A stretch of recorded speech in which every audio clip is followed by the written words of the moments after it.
Crypto उत्पाद और NFT किसी नियम के तहत नहीं आते और काफी जोखिम भरे हैं। ऐसे लेन देन में किसी नुकसान के लिए कोई नियामक सहायता नहीं हो सकती।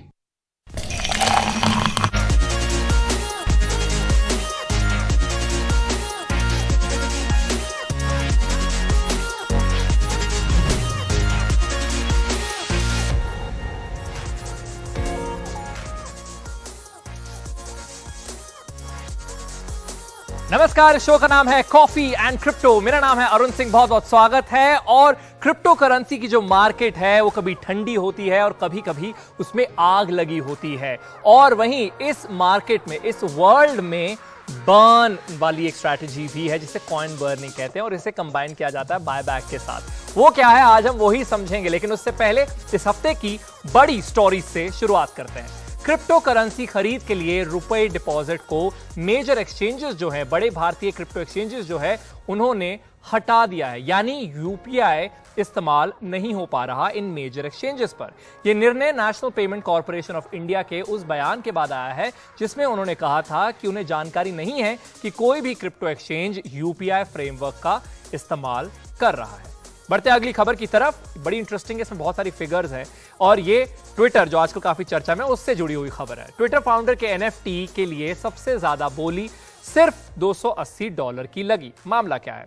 दरअसल डॉर्सी का सबसे पहला ट्वीट जो 21 मई 2006 को किया गया था, उसे सीना स्तावी नाम के एक क्रिप्टो एंटरप्रेन्योर ने $2.9 मिलियन में खरीदा था। अब उन्होंने इसका ऑक्शन $48 मिलियन में किया। तो मुद्दा समझिए, इस एनएफटी को सेल पर लगाया गया $48 मिलियन में, $48 मिलियन में, और टॉप बिड केवल $280 की आई। तो ये वाला मामला है। और 2 दिन में बिड को एक्सेप्ट करना था, जो सीना ने नहीं किया। और उन्होंने ये भी कहा था पहले कि शायद मैं इसे बेचूं भी ना। तो जब इतनी कम बिड आई है तो उन्होंने इसे नहीं जो है वो बिड जो है उसकी एक्सेप्ट नहीं की है। बढ़ते हैं इस हफ्ते की आखिरी बड़ी स्टोरी पर। क्रिप्टो लेंडिंग प्लेटफॉर्म नेक्सो लेकर आई है पहला क्रिप्टो आधारित पेमेंट कार्ड। ये नेक्सो की मास्टर कार्ड से साझेदारी में आ रहा है। शुरुआत में क्रिप्टो कार्ड कुछ यूरोपियन देशों में उपलब्ध होंगे, लेकिन ये कार्ड काम कैसे करेगा और एक क्रिप्टो बैक्ड पेमेंट कार्ड कैसे हुआ?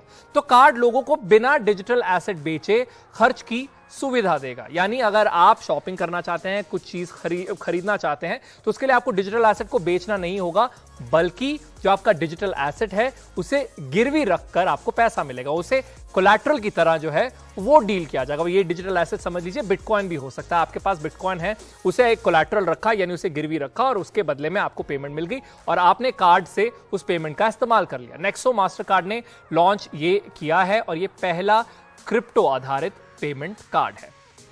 तो ये थी इस हफ्ते की सबसे बड़ी खबरें और अब बढ़ते हैं उस विषय पर जिसके बारे में मैंने शो की शुरुआत में बात की थी, बर्न स्ट्रैटेजी। अब क्रिप्टो वर्ल्ड में से कहा जाता है बायबैक, बर्न स्ट्रैटेजी। ये 2 अलग अलग स्ट्रैटेजीज हैं जिन्हें कंबाइन किया जाता है। लेकिन क्या है ये स्ट्रैटेजी? दो क्रिप्टो करेंसी मार्केट में उतार चढ़ाव काफी होता है। क्यों होता है? मार्केट और एसेट्स नए हैं, तो प्राइस फ्लक्चुएशन में स्टेबिलिटी लाने के लिए टोकन इश्यूअर्स बायबैक और कॉइन बर्न का सहारा लेते हैं ताकि सप्लाई डिमांड जो साइकिल है वो ठीक हो सके। बायबैक और बर्निंग 2 अलग अलग टर्म्स है, जैसे मैंने कहा। अब इन्हें जुदा करके समझते हैं। एक एसेट को सर्कुलेशन से हटाना ताकि अवेलेबिलिटी और वैल्यू एडजस्ट हो सके, उसे कहते हैं बायबैक। यानी मार्केट में सर्कुलेशन में एसेट है, आपने बाय कर लिया, तो बायबैक। बर्निंग मतलब टोकन्स को एक अनयूजेबल वॉलेट एड्रेस में डिलीवर किया जाता है। इस वॉलेट को जीरो एड्रेस या ईटर एड्रेस भी कहा जाता है। बर्न वॉलेट का एड्रेस किसी के पास नहीं होता। माइनर्स भी क्रिप्टो बर्न कर सकते हैं proof of burn consensus mechanism के जरिए। तो बायबैक से एसेट की सप्लाई लिमिट हो जाती है, लेकिन बर्निंग से क्या होता है? एक तरह से आप करेंसी को खत्म कर रहे हैं, राइट? और बर्निंग से करेंसी और कैपिटल एसेट्स पर ज्यादा फर्क पड़ता है, इसलिए बहुत सारे टोकन इश्यूअर्स इन दोनों का कॉम्बिनेशन भी यूज करते हैं। तो ये मेरा एक्सप्लेनर हो गया, लेकिन मैं चाहता हूं कि हमारे जो मेहमान हैं वो भी इस पर अपना ओपिनियन जरूर दें और इसके लिए चर्चा की शुरुआत करते हैं। चर्चा के लिए हमारे साथ जुड़ रहे हैं आशीष आनंद, फाउंडर और सीईओ ब्रू फाइनेंस। दूसरी तरफ Rohas Nagpal, chief blockchain architect, hybrid finance blockchain that's HiFi. Ashish ji, आपसे शुरुआत करते हैं। आप अगर ओवरव्यू दे बायबैक और बर्न स्ट्रैटेजी का, तो वो क्या होगा? अगर हम बायबैक और बर्न की बात करें तो बायबैक का मतलब है कि जो फाउंडिंग टीम है, तो सपोज आपके पास टोटल टोकन सप्लाई से 1 करोड़ है और उसमें से 10 लाख टोकन्स हमने खरीद लिए, तो टोटल सप्लाई 90 लाख हो गई, तो इसको हम कहेंगे बायबैक। बट वो 10 लाख टोकन्स खरीद कर उनको डिस्ट्रॉय कर दिया जाए, डिस्ट्रॉय तो नहीं होते, वो एक वॉलेट में पार्क हो जाते जहां से कभी वापस नहीं निकल सकते, तो हम उसको कहेंगे बर्न। बेनिफिट ये होता है कि जो टोकन की सप्लाई है वो कम हो जाती है, तो जो इकोनॉमिक्स का फंडामेंटल है डिमांड और सप्लाई का, उसकी वजह से प्राइस के ऊपर बढ़ने की संभावना रहती है।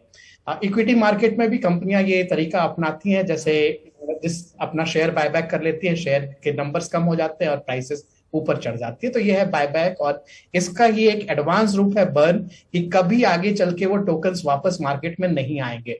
बायबैक किया तो हम बाद में उसको वापस मार्केट में रिलीज कर सकते हैं, बर्न किया तो रिलीज नहीं कर सकते हैं।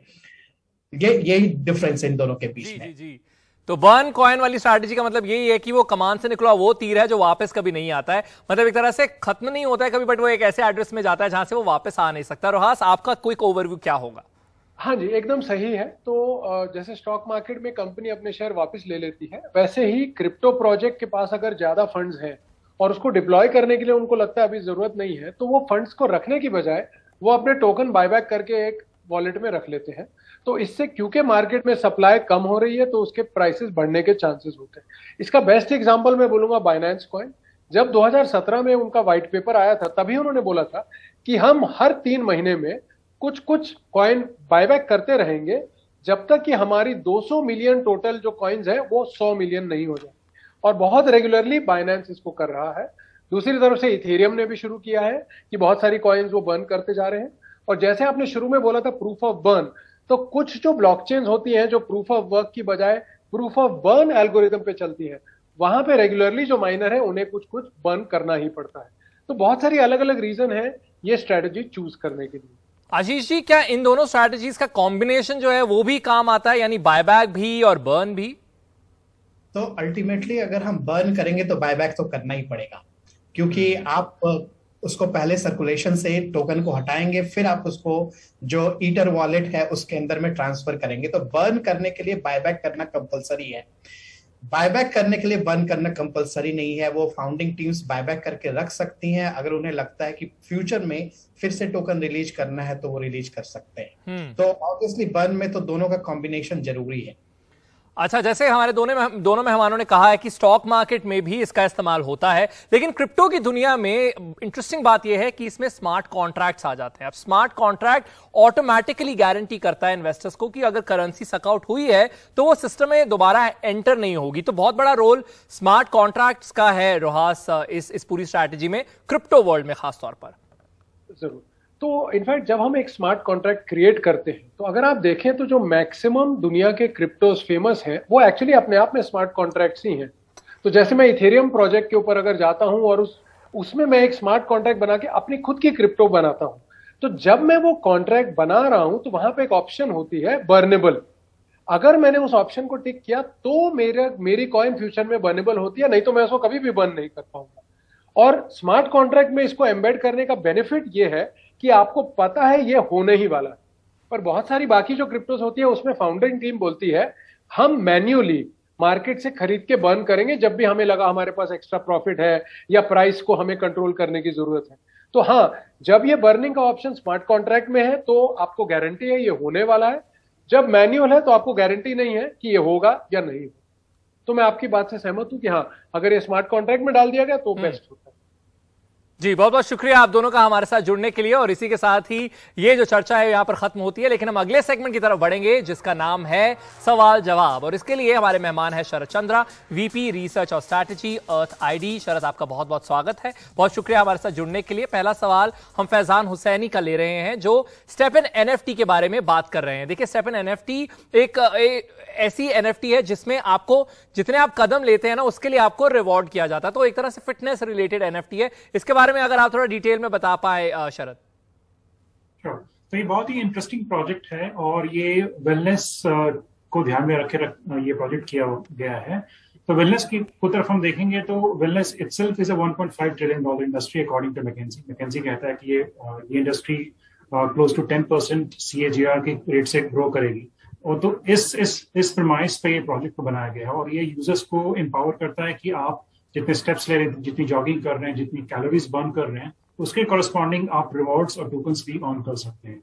तो ये एक नया कॉन्सेप्ट गेमिफिकेशन ऑफ फिटनेस और गेमिफिकेशन ऑफ वेलनेस को आगे बढ़ावा दे रहे हैं, which is a very good thing. बहुत सही चीज है और इससे लोग स्वस्थ भी रहेंगे और एक पैसिव इनकम स्ट्रीम भी बनेगी उन लोगों के लिए जो इसमें अपने आप को स्वस्थ रखना चाहते हैं। Very good project. शरद, एक काउंटर क्वेश्चन है कि यूजुअली जब एनएफटी की डिस्कशन होती है तो सवाल उठता है कि उसकी यूजेबिलिटी का, कि उसका प्रैक्टिकल यूज क्या है। जैसे आर्ट का क्रिटिसिज्म सबसे ज्यादा यही होता है कि अगर मैंने डिजिटल आर्ट खरीदी मैं उसका क्या करूं।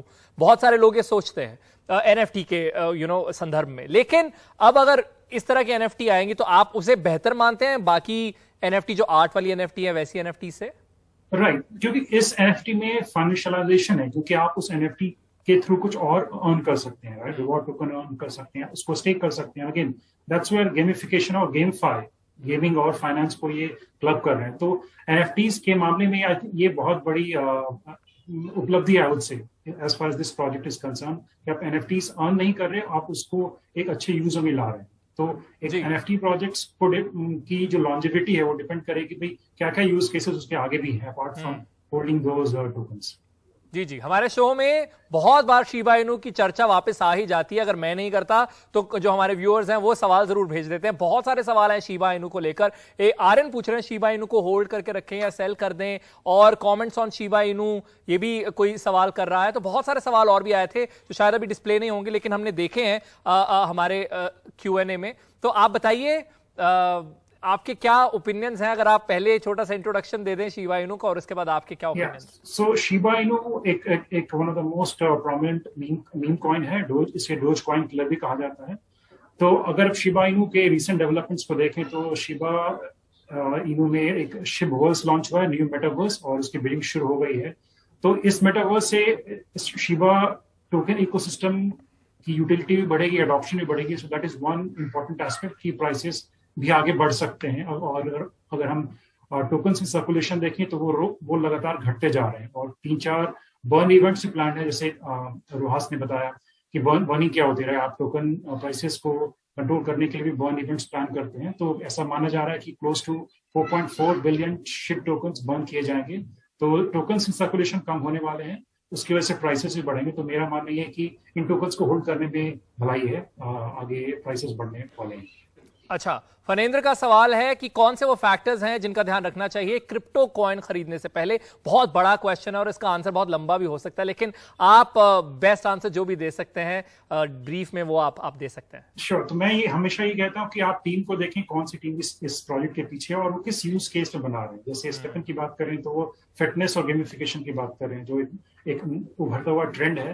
तो सिमिलरली अगर गेमिंग में आप विश्वास रखते हैं, गेमिंग के बारे में जानते हैं, तो depending upon the use case आप प्रोजेक्ट्स में इन्वेस्ट करें, और ये भी देखें कि what are the emerging trends with respect to let's say finance और गेमिंग और डीफाई।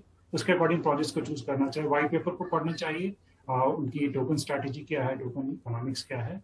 तो इन चीजों को ध्यान में रख के आप एक डिसीजन ले सकते हैं।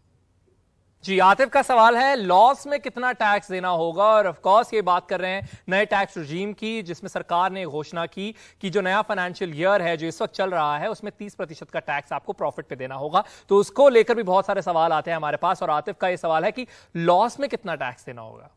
तो लॉस में आइडियली आपको टैक्स नहीं देना, बस यही चीज है कि आप एक कॉइन के लॉस को दूसरे कॉइन से आप ऑफसेट नहीं कर सकते।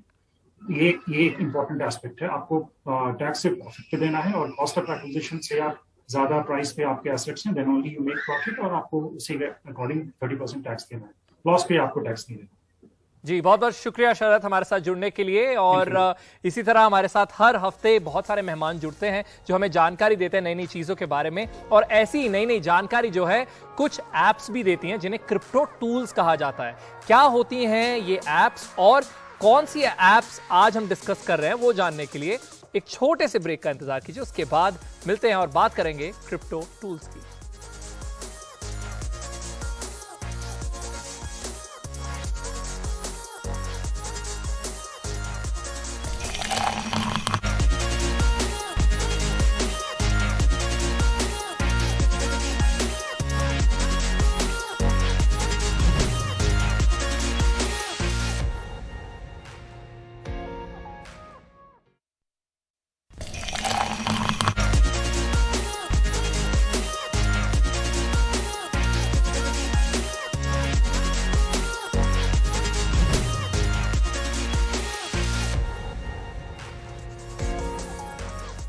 शो का नाम है कॉफी एंड क्रिप्टो। वो बड़ा वाला कॉफी मग देख रहे हैं आप, उसमें सिक्के ही सिक्के हैं। हालांकि मेरे पास जो कॉफी मग है उसमें फिलहाल के लिए सिर्फ कॉफी है और इसी को पीते पीते हम शो को आगे बढ़ा रहे हैं। ब्रेक के बाद आपका बहुत बहुत स्वागत है और अब हम बात करने वाले हैं क्रिप्टो टूल्स की।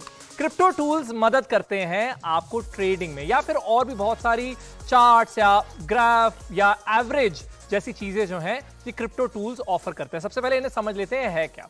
तो क्रिप्टो एप्स बाजार के उतार चढ़ाव से फायदा उठाने में मददगार होते हैं। इसमें चार्ट, ग्राफ, मूविंग एवरेज जैसे टूल्स शामिल होते हैं।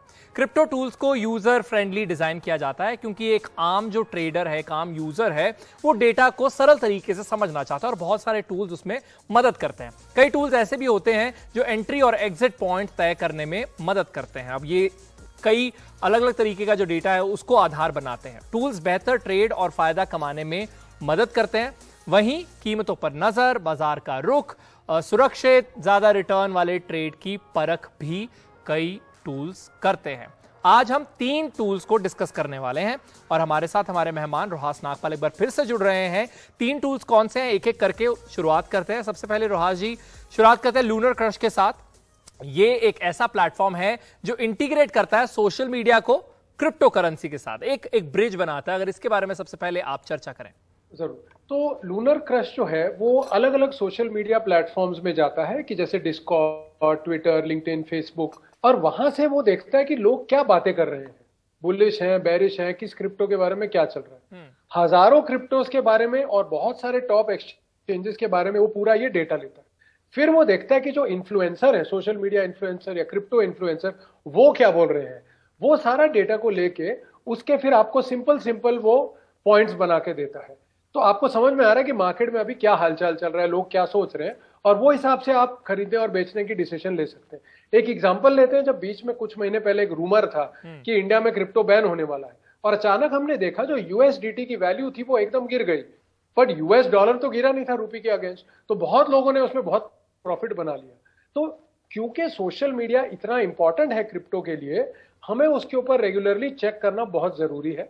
और क्योंकि एज एन इन्वेस्टर हम इतनी जगह चेक रोज नहीं कर सकते, तो लूनर क्रश जैसी साइट हमारा काम बहुत आसान बना देती है। आगे बढ़ते हैं दूसरे टूल की तरफ जिसका नाम है कॉइन मार्केट कैल। और कैल यहां पर कैलेंडर के लिए स्टैंड करता है। ये ऐसा प्लेटफॉर्म है जो एक क्रिप्टो कैलेंडर आपके लिए पेश करता है। ये अपडेट्स देता है उन सारे इवेंट्स के जो अलग अलग कॉइन्स के और भी बहुत सारी खबरें देता है। इसके बारे में बताएं रोहास। जरूर।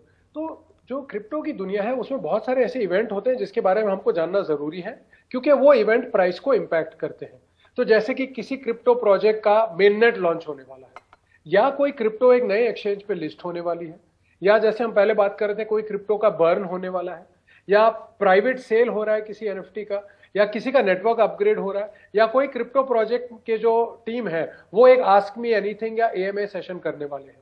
तो हमें अगर ये इंफॉर्मेशन पहले से पता होती है तो हम डिसाइड कर सकते हैं कि इस क्रिप्टो को खरीदना है, बेचना है या होल्ड करना है। तो ऐसा नहीं है कि ये सिर्फ ट्रेडर्स के लिए है, मेरे जैसे लॉन्ग टर्म इन्वेस्टर के लिए भी ये काम में आता है। क्योंकि अगर मैं किसी प्रोजेक्ट का फैन हूं तो मैं जरूर अटेंड करना चाहूंगा उनकी टीम के एएमए सेशन, ताकि मुझे पता चलते रहे कि उनका long term vision, medium term vision क्या है। तो कॉइन मार्केट कैल एक बहुत ही जरूरी साइट है और मेरे हिसाब से इसे हमें रोज एक बार देखना चाहिए। आगे बढ़ते हैं अगले और आखिरी टूल की तरफ जिसका नाम है ट्रेडिंग व्यू। और ये सबसे ज्यादा पॉपुलर है और यहां पर बहुत सारे चार्ट्स होते हैं, एनालिसिस होते हैं और जो डेली ट्रेडर्स होते हैं उनमें ये काफी ज्यादा पॉपुलर है। इसके बारे में बताएं।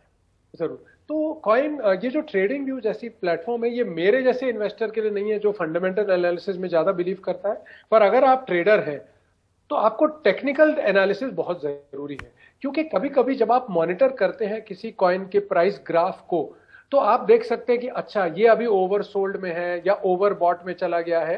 और ये डिसीजंस जो हैं आप सेकंड्स और मिनट्स के अंदर करते हैं। ये कोई लॉन्ग टर्म डिसीजन नहीं होती है कि अभी इसका ग्राफ जा रहा है तो मैं 3 महीने के बाद बेचूंगा। नहीं, अगले 5 मिनट में क्या होने वाला है या अगले 1 मिनट में क्या होने वाला है, उसके लिए हमें ट्रेडिंग व्यू जैसी साइट्स की बहुत जरूरत पड़ती है। और ये जो साइट होती है इनका फ्री वर्जन भी होता है और प्रीमियम भी होता है। तो जो फ्री वर्जन है उसमें बहुत ज्यादा एक्सचेंजेस कवर नहीं होते हैं उस डेटा के लिए, और उसकी जो कांस्टेंट डेटा रिफ्रेश स्पीड है वो भी यूजुअली स्लो होती है। और प्रीमियम वर्जन में वो ज्यादा एक्सचेंजेस कवर करेंगे और ज्यादा स्पीड से डेटा रिफ्रेश होते रहता है। पर अब ठीक है, हमने इन तीनों टूल्स के बारे में बात कर ली। आखिरी सवाल मेरा यही था कि क्या हमें लोकेशन के हिसाब से, चलिए जरूरतों के हिसाब से तो हमने सिलेक्ट कर लिया टूल, क्या हमें लोकेशन के हिसाब से भी टूल शेयर करना चाहिए? और अगर कोई आपके जहन में है कोई इंडियन रीजन स्पेसिफिक टूल जो आप यूज करते हैं या आपने देखा हो? जरूर। तो ये बहुत अच्छा पॉइंट है कि क्योंकि क्या होता है ना, सारी क्रिप्टो हर जगह लिस्टेड नहीं होती। अब जैसे यूएस में जो लीगली अलाउड है क्रिप्टो एक्सचेंजेस, उनमें बहुत कम क्रिप्टो ट्रेड होती है, बट बाइनेंस इंटरनेशनली आप देखो तो हजारों को ट्रेड करा देगा। तो मैं बोलता हूं अगर आप इंडिया में हो तो ज्यादा जरूरी है कि हम इंडियन एक्सचेंजेस को फॉलो करें, क्योंकि हाँ, हो सकता है हम सिर्फ आईएनआर में बाइंग और सेलिंग करने वाले हैं, हम यूएस डॉलर नहीं यूज करने वाले। तो उस सिचुएशन में मैं बोलूंगा बेटर है कि आप अपने क्रिप्टो एक्सचेंजेस में लॉग इन कीजिए और उनके चार्ट्स को ज्यादा इंपॉर्टेंस दीजिए।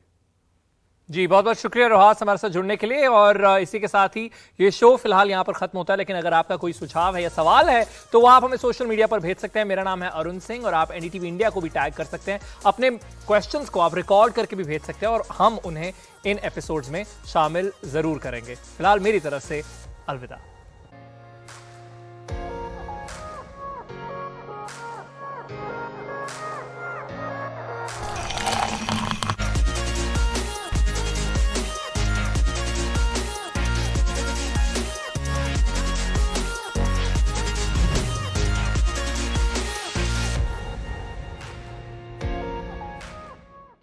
क्रिप्टो उत्पाद और एनएफटी किसी नियम के तहत नहीं आते और काफी जोखिम भरे हैं। ऐसे लेन देन में किसी नुकसान के लिए कोई नियामक सहायता नहीं हो सकती।